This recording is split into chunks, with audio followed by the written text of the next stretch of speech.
Hi, my name is Karlee, and today I will be talking to you about curriculum. So, what is curriculum?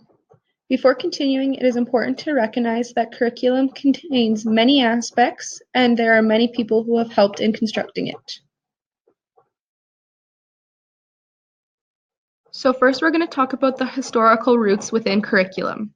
So, this includes curriculum as a process and as praxis, and introduces the concept of progressivism. Historical roots also introduces big thinkers in education and contributors to curriculum such as John Dewey and Maria Montessori. Next is curriculum as public policy. This section talks about the multiple documents from the Ministry of Education that are mandated. These documents form the fundamental basis for teaching and provide a framework or guideline for what should be taught, including outcomes and indicators for learning. Next is curriculum as literacy. This section acknowledges how the traditional way of defining literacy is the ability to read and write. However, there is also social literacy, physical literacy, emotional literacy, visual literacy, ecological literacy, media literacy, and financial literacy. Then there is curriculum as citizenship.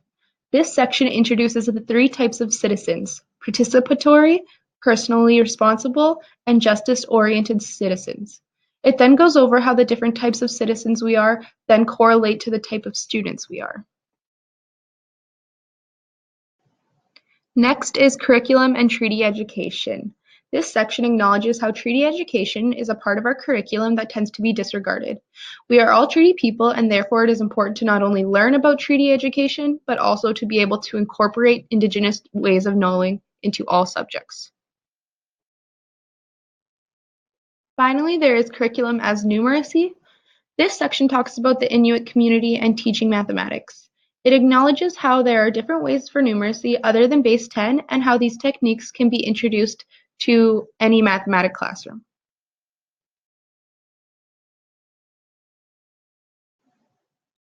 Lastly, there is curriculum as place. This section talks about how there is a journey a teacher must go on to get to the place where they are, and how curriculum does not only place you, but also shapes and produces you, and does the same for our students. After learning about the different aspects of curriculum and throughout the months of writing blog posts, essays, and practicing teaching, I have not only been able to shape my teacher identity by learning about the constructs of curriculum, but I have also learned a lot about how to teach treaty education, which is something that I was quite unfamiliar with before taking the course.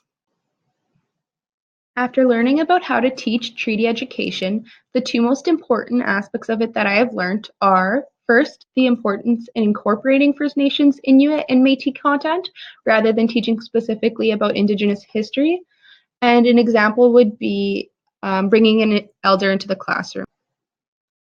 The second thing I took away was learning the importance in addressing how we are all part of a treaty education, regardless of our race, as we are all living on treaty land. Another example of how to teach history through an Indigenous perspective would be reading a story to the class.